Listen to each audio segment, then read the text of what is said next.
মাহে রমজান,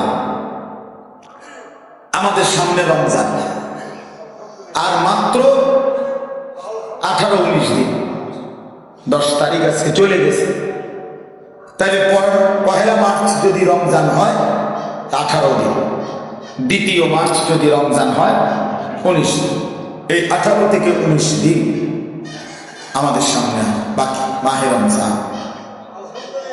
মাহে রমজান এক মুমিনের যদি ফিকির করো, বাপ আমি এতগুলো কথা শক্ত বলছি, এতগুলো কথা কঠিন করে বলছি বাবা, এবার যদি আমরা ফিকির করি না আসলেই আমি কেন জানোয়ার হব, আমি কুকুর হব কেন, আমি মুসলমান, আমার একটা আত্মমর্যাদা আছে বাবা, আমার একটা আত্মসম্মান আছে, আমার একজন আল্লাহ আছে, আমার একজন নবী আছে, আমার একটা মা আছে, আমার একজন বাবা আছে, আমি মারে কেন বেইজ্জতি করব, বাবারে কেন অপমান করব, আল্লাহকে কেন অবহেলা করব? এতটুকু যদি ভাবনা হয়, নিজেদের জীবন যদি ইমানের জীবন, মুসলমানের জীবন আমার মনে পড়ে, তো সেই জীবন গড়ে তোলা, সাজিয়ে তোলা সর্বশ্রেষ্ঠ মৌসুম, সিজন মাহে রমজান।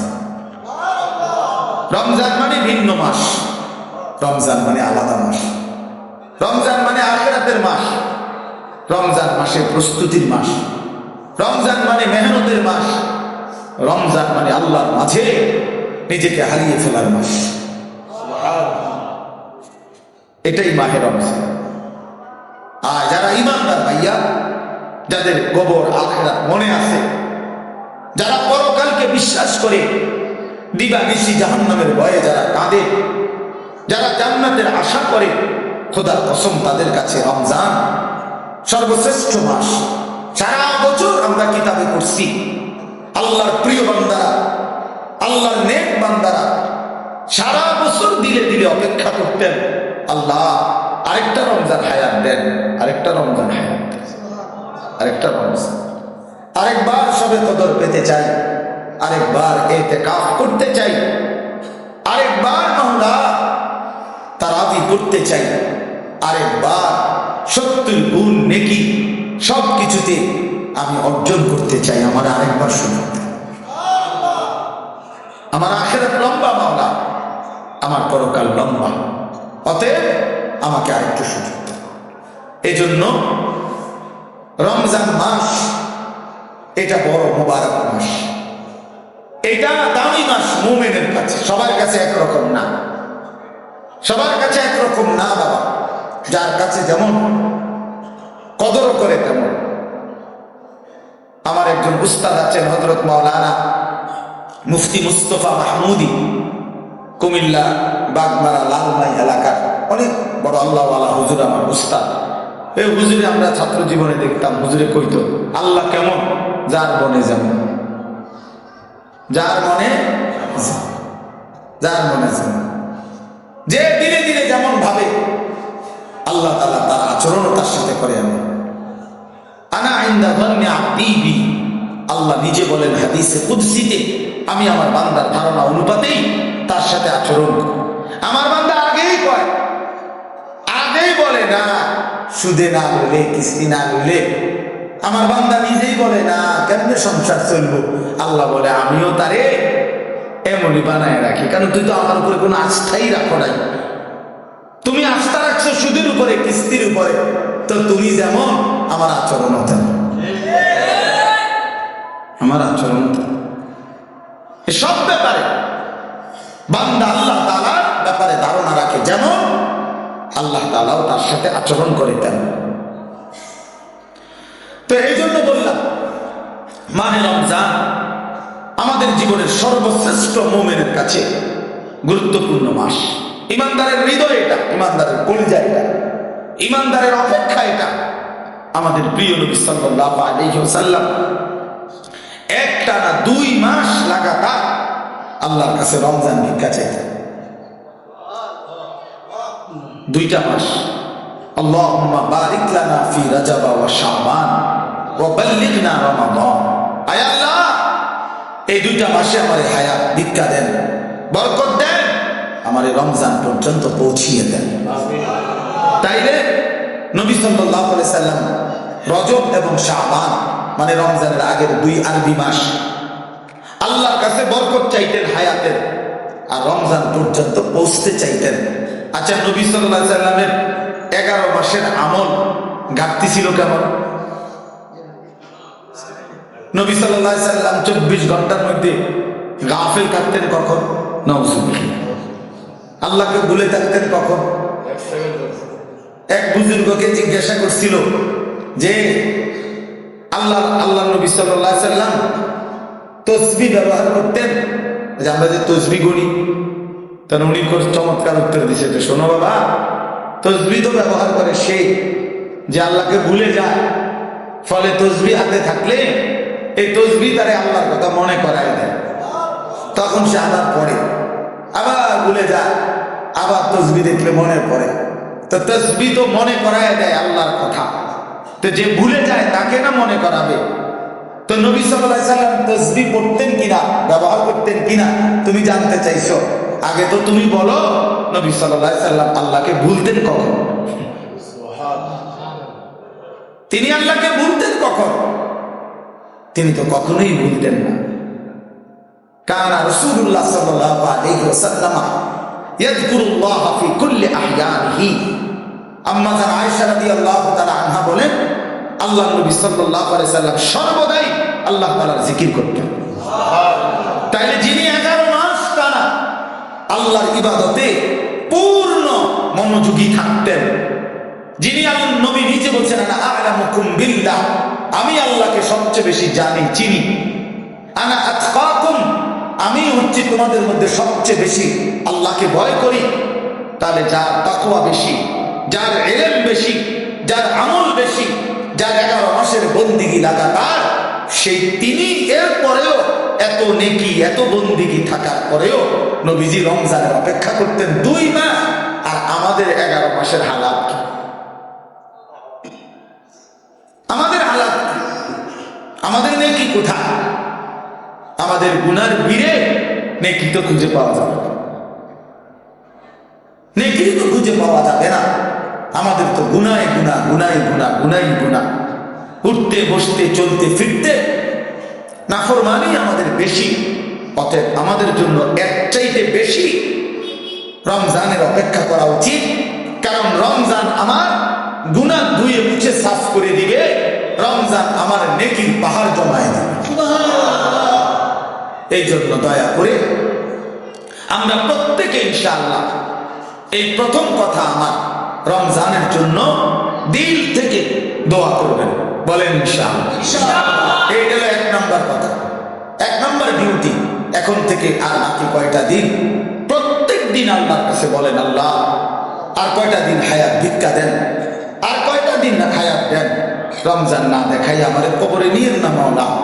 আমি রহমত মাগফিরাত নাজাত পেতে চাই, আমি 70 নেকি পেতে চাই, আমি সবে কদর পেতে চাই, আমি ইতিকাফ পেতে চাই, আমি রমজানের রহমত মাগফিরাত নাজাত পেতে চাই।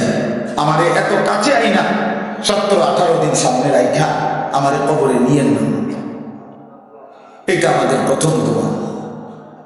2 নম্বর কথা হলো, আল্লাহ পাক রব্বুল আলামিন রমজানের গুরুত্ব বলতে গিয়ে এইখানে ডাইরেক্ট সরাসরি আল্লাহ নিজে বলছেন। এই আয়াতটা সূরা বাকারার 185 নম্বর আয়াত অংশ বিশেষ। আল্লাহ তাআলা বলেন, শাহরু রমাদান, এই যে রমজান মাস, শাহরু অর্থ মাস, রমাদান মানে রমজান। তো রমজান মাস, এই কথাটা আল্লাহ পাক এই মাসটার এতটা দাম যে আল্লাহ নিজেই এই মাসের নাম উল্লেখ করেছেন। এই কোরআনুল কারীমে আরবি 12 মাসের মধ্যে আর কোন মাসের নাম কোরআনে নাই, শুধু এইটাই আছে। মুহররম, সফর, রবিউল আউয়াল, রবিউল সানি, আরো মাস আছে না আরবি, এগুলোর নাম নাই। শুধু এই রমজান মাসের নামে আল্লাহ উল্লেখ করছেন, শাহরুর রমাদান, রমজান মাস। অতএব যেটা আল্লাহ উচ্চারণ করছেন সেটা দামি। দামি কি না বলেন? 2, আমাদের নবীজির জবানে রমজান শব্দ উচ্চারণ হয়েছে কিনা? নবীজি বারবার বলছেন, ইজা দাখালা রমাদান, যখন রমজান আসে, ফুতিহাত আবওয়াবুর রাহমা, আবওয়াবুল জান্নাহ, রহমতের সব দুয়ার আল্লাহ খুলে দেয়, জান্নাতের সব দুয়ার আল্লাহ খুলে দেয়। অগুল্লিকাত আবওয়াবুন নার, জাহান্নামের দরজা বন্ধ করে দেয়, সুলসিলাতিশ শায়াতিন শয়তানগুলোকে শেকলে বন্দী করে দেয়। এটা মজার বিষয় হলো, মনে করেন এদিক দিয়া ওই পাশ থেকে কোনো খান দিয়া বাইর হইবার কোনো ব্যবস্থা নাই, রাস্তা কেবল একটাই, আপনাকে এদিক দিয়ে বাইর হইতে হবে, ঢুকবেন কেবল এটাই, এদিক দিয়ে ঢুকতে হবে। তা আল্লাহ যেন রমজান মাসে জাহান্নামের সব দরজা বন্ধ করে দেয়, শয়তানগুলোকে শেকলে বন্দী করে ফেলে। এবার আল্লাহ যেন বলে, বান্দা এটা রমজান, যে দিক দিয়ে আমল শুরু করবা, যে এলাকার থেকে আমল শুরু করবা, মানে আমার জান্নাতের দিকে হাঁটা শুরু করবা, তো কোনোখানে বাঁচবে না, কোনোখানে ভুল হবে না, পথ হারাইবা না, রাস্তা ভুল হবে না, অন্য কোনো দরজা দিয়ে ঢোকার সম্ভাবনা নাই। শুধু খোলা যেই দরজা, এটা শুধুই জান্নাতেরই দরজা, ঢুকলে শুধু জান্নাতেই ঢুকলে শুধু জান্নাতেই কারণ খোলাই তো কেবল কিসের দরজা? জান্নাতের, জান্নাতের দরজা। এজন্য রমজানে যদি কেউ ইবাদতে লাগে, বন্দিগিতে লেগে যায়, আল্লাহর হুকুম পালন, তা আল্লাহ তাআলা বলেন মাস শেষে শুধু কেবল জান্নাতেই ঢুকবা, জান্নাতেই ঢুকবা, জান্নাতেই জান্নাতেই ঢুকবা। তাহলে নবী সাল্লাল্লাহু আলাইহি ওয়াসাল্লাম রমজান মাসের নাম রমজান উল্লেখ করছেন। মান কামা রমাদান, মান সামা রমাদান, এই রমজান শব্দটি আল্লাহ নবী বারবার উল্লেখ করছেন, বারবার উল্লেখ করেছেন। তাহলে যেই নাম আল্লাহ উল্লেখ করছেন, যেই নাম নবীজি উল্লেখ করছেন, তাহলে এটা নিঃসন্দেহে দামি কিনা বলেন? অতএব রমজান মাস আল্লাহর কাছে যেহেতু প্রিয়, রমজান মাস নবীর কাছে যেহেতু প্রিয়, আমি মুমিনের কাছেও রমজান প্রিয়। যা আমার আল্লাহর প্রিয় তা আমারও প্রিয়, যা আমার নবীর প্রিয় তা আমারও কি প্রিয়। এটা হলো এক। এবার আল্লাহ তাআলা রমজানের বৈশিষ্ট্য বলতেছে, আল্লাযী উনজিলা ফীহিল কুরআন, রমজান এটা সেই মাস যেই মাসে আমি আমার শ্রেষ্ঠতম কালাম কোরআন নাজিল করেছি। তাহলে রমজান মাস সেই মাস যেই মাসে কোরআন নাজিল হয়েছে। তাহলে রমজান কোরআন, রমজান কোরআন, এটা একদম কাগজের এই পিঠে, এই পিঠে যদি লেখা থাকে রমজান, ওই পিঠে দেখা যাবে লেখা আছে কোরআন। কোরআন, রমজান আর কোরআন, অর্থাৎ রমজান মানে কোরআনের মাস, কোরআনের মাস। রমজানটাকে মনে করেন মেহমানের সামনে ট্রের মধ্যে করে 10 আইটেমের ছোট ছোট বাটিতে তরকারি দিছে, দিয়া উপরে একটা সুন্দর কাপড় দিয়ে মখমলে ঢেকে দিছে সবগুলোর উপর, সব বিভাগের উপর। তো আল্লাহ তাআলা যেন এই রমজান মাসটাকে কতগুলো ইবাদত দিয়ে সাজিয়েছেন। যেমন রোজা, এটা একটা ইবাদত, ইফতার এটা একটা ইবাদত, সাহারি মানে রাত্রির খাবার এটা একটা ইবাদত, 20 রাকাত তারাবি এটা একটা ইবাদত, তারপরে শেষ দশকে ইতিকাফ মসজিদে এটা একটা ইবাদত, শেষ দশকের বেজর রাত্রিগুলোতে শবে কদর এটাও একটা কি ইবাদত। এইভাবে আল্লাহ তাআলা এগুলা দিয়ে সাজাইয়া এইটার উপরে যেন কোরআন নামের একটা চাদর দিয়ে ঢেকে দিয়েছে। মানে পুরাটা রমজান কোরআন দ্বারা মোড়ানো, কোরআনের চাদরে ঢাকা। এজন্য রমজান আল্লাহ তাআলা বলছেন এটার মর্যাদা বৈশিষ্ট্য যে আমি আল্লাহ আমার কোরআন নাজিল করেছি। কোরআন নাজিল করার কারণে রমজান দামি, দামি। কেমন কোরআন? হুদাল লিন-নাসি ওয়া বাইয়িনাতিন মিনাল হুদা ওয়াল ফুরকান। আল্লাহ বলেন কোরআন হচ্ছে বিশ্ব মানবতার হেদায়েত এবং হেদায়েতের স্পষ্ট পথ নির্দেশিকা, মানে কোনো বিষয় অস্পষ্ট নাই। ওয়াল ফুরকান, কোরআনই হচ্ছে সত্য মিথ্যা, ন্যায় অন্যায়, জায়েজ না জায়েজ, উচিত অনুচিতের মাপকাঠি। কোনটা করা উচিত, কোনটা ছাড়া উচিত, কোনটা ন্যায়, কোনটা অন্যায়, কোনটা উচিত, কোনটা অনুচিত, আল্লাহ কসম এটা একমাত্র কোরআনই সিদ্ধান্ত দেয়, আমার রাসূলের সুন্নাহ হাদিসে শিক্ষা দেয়। এই জন্য কোরআন সুন্নাহ থেকে যে বঞ্চিত, কোরআনের জ্ঞান যে পায় নাই, রাসূলের হাদিস যে শিখে নাই, আল্লাহর কসম সে ন্যায় অন্যায় চিনতেই পারে না। কোরআনবিহীন সভ্য হয় না, কোরআনবিহীন আখলাক হয় না। হতেই পারে না। পৃথিবীর আর কোনো বই দিয়ে হবে না, হালাল হারাম বুঝবে না। পরে তো উচ্চ শিক্ষিত, কথা তো বলে শুদ্ধ, রেজাল্টটা খুব ভালো, শব্দ উচ্চারণ চমৎকার, কিন্তু আজকে 5 বছর একটা মেয়ের সাথে সম্পর্ক, হাতে চলে মেয়ের সাথে, এটা যে হারাম এইটাও তার আন্দাজের মধ্যেই নাই। কারণ কোরআনের জ্ঞান না থাকার কারণে, কোরআন না থাকার কারণে হালাল হারামের পার্থক্য বুঝার অন্য কোনো জ্ঞান তার কাছে নাই।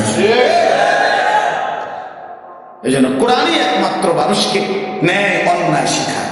ওয়াল ফুরকান। আমরা চ্যালেঞ্জ করলাম, আমি চ্যালেঞ্জ করলাম, তোমরা ছেলেরা যারা স্কুলে পড়ো, কলেজে পড়ো, ইউনিভার্সিটিতে পড়ো, প্রিয় বন্ধু চলো সিদ্ধান্ত নিয়ে তুমি দেখাও যে কোরআনের মতো আরেকটি কিতাব বই আছে যেখানে সত্য মিথ্যা, আলো অন্ধকার, ন্যায় অন্যায়, হালাল হারাম শিখায়।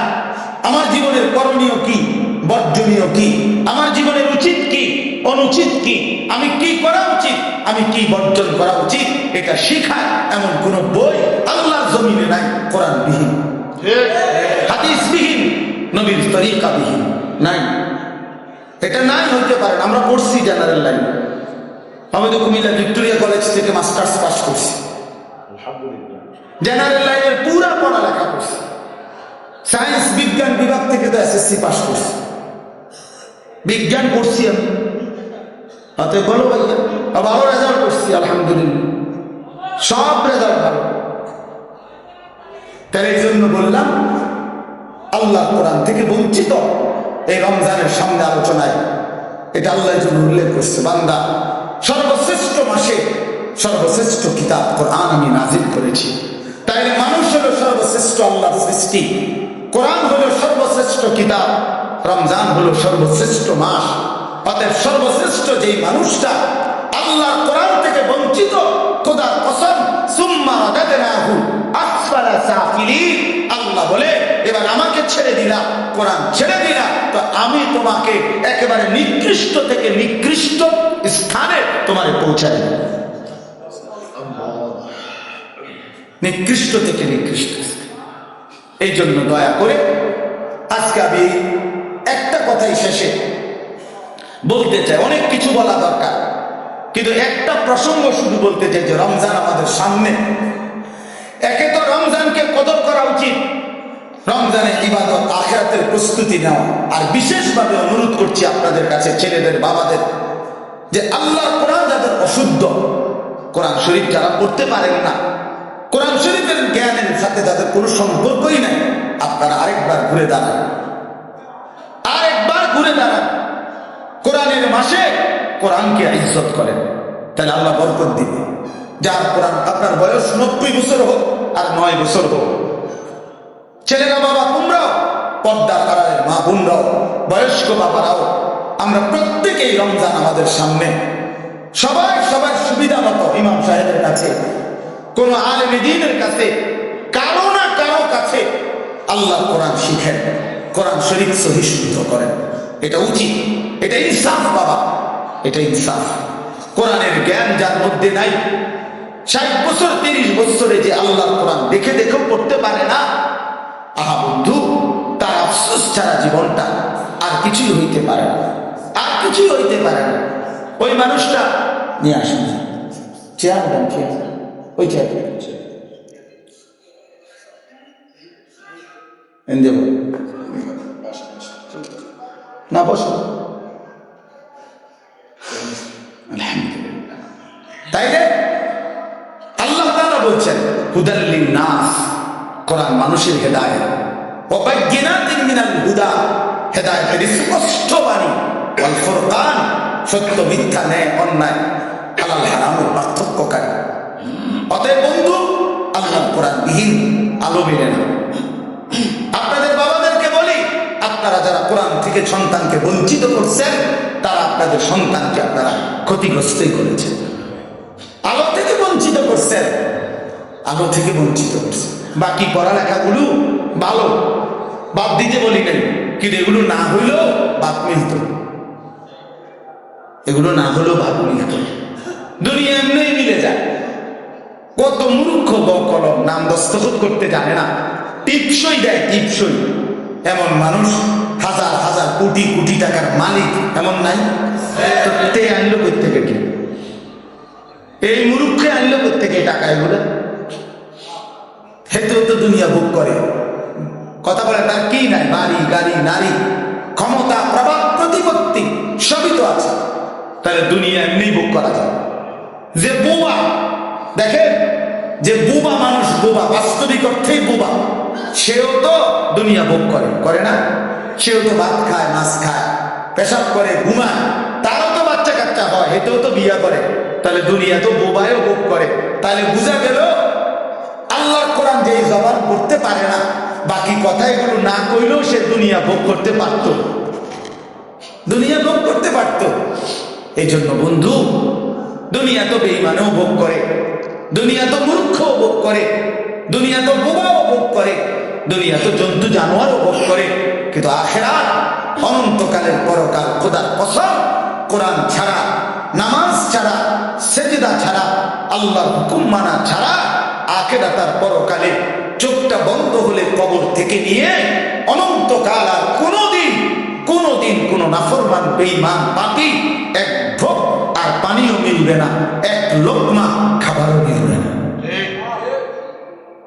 হ্যাঁ, দুনিয়া তো আছে এমনি মিলছে, ইমান না থাকলেও তো দুনিয়া মেলে। কাফের বেঈমানও তো দুনিয়া ভোগ করে ভাইয়া। অতএব এই আমার শেষ কথা, দয়া করে এটা ভাবতে শিখেন। আমার পরম শ্রদ্ধেয় হযরত মাওলানা মুফতি দ্বীন মোহাম্মদ আশরাফ সাহেব দামাত বারাকাতুহুল আলিয়া, তিনি এসেছেন, কথা বলবেন। আপনারা সবাই মনোযোগ দিয়ে বসেন। নওজোয়ান ছেলে তোমরা উঠাউঠি করো না বাবা, আল্লাহ দোহাইকে উঠাউঠি করো না, মেহেরবানি করে, এটা অভদ্রতা। হুজুর কথা বলবেন, অল্প সময় দোয়া করবেন। তো আমার অনুরোধ রইল বাপ, ছেলেদেরকে বলি বাপ, রমজান মাস অনেকের পড়ালেখার ব্যস্ততা, স্কুলের ব্যস্ততা কিছুটা কম হইতে পারে, অথবা ব্যস্ততা থাকলেও একটু সময় বের করে আল্লাহ কোরআন শেখার ফিকির করেন। বয়স্ক বাবারা যারা আছেন, চা দোকানে আড্ডা না দিয়ে কোরআন শিখেন। মা বোনদেরকে বলেন আল্লাহ কোরআন শিখতে, তাইলে